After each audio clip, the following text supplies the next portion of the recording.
So let's think about, what is the approach that I'm sharing here, and I want to just give you a bit of an overview before we look at more specifically at menopause and sleep. And because the approach that I take to sleep is based on cognitive behavioral therapy for insomnia, and also something called acceptance commitment therapy for insomnia.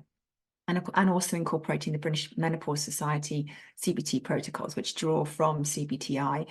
But essentially, what cognitive behavioral therapy for insomnia does is it looks at how is the things that we do and the things that we think about sleep accidentally maintaining challenges with our sleep. So we really look at what's happening, and we can intervene and make changes in a really simple way, but that are really effective. And acceptance commitment therapy is a form of CBT but its focus is, instead of looking just at where the problematic thoughts and behaviors, it also looks more broadly at our relationship to the thoughts and behaviors. So how does it feel for me? Like, if I'm in a struggle with sleep, which often can happen with sleep, is that we're in this sleep struggle. We're like trying to make sleep happen.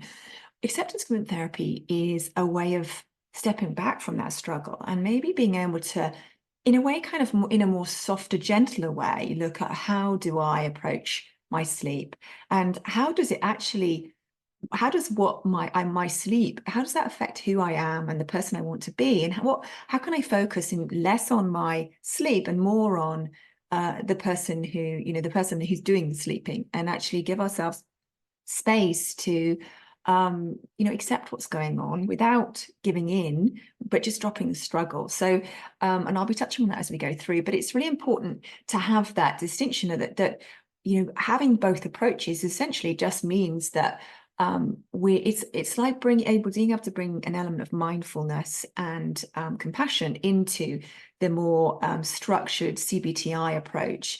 So there's kind of having the best of both worlds. And that's where, because of my background with meditation and breath work, I'm able to bring in some really practical and experiential ways to make changes to how your body feels, that sometimes when you're just following a sort of CBTI protocol, it can feel a little bit less flexible and like it's working with who you are. So that's really the way I approach it. And it's more than just sleep hygiene, if you've ever heard that term before.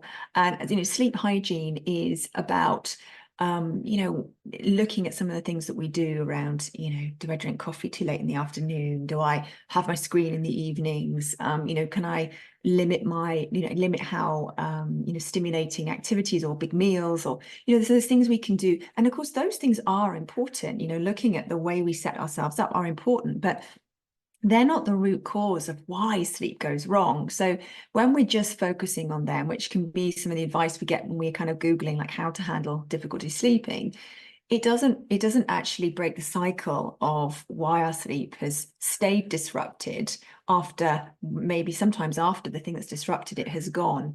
And it's also not just about thinking positive thoughts, and just relax, because just like you can't say to yourself and just go to sleep, you can't just make yourself relax. There's a process. There's a way. It's like a mindset that you need to develop to enable yourself to have a different experience. So it's that positive, simple, practical tools. And for me, that's why it's really important that you're supported with online resources and a library that will help you to actually take action.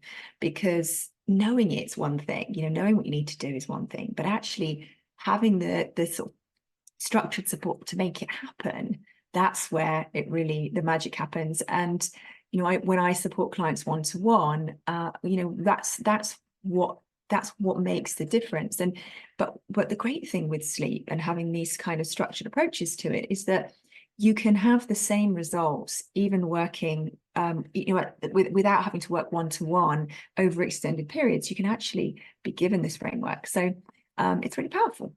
So I'm just going to see what's in the chat. Somebody's saying, yeah, they've come across CBTI before and weren't sure how to put it into place. Yeah, no, that's really common. And somebody else has read about ACT for insomnia. So that's sometimes acceptance commitment therapy is called ACT. And they're really interested in that approach. Okay, great. Well, hopefully I can share a little bit more about that as we go through.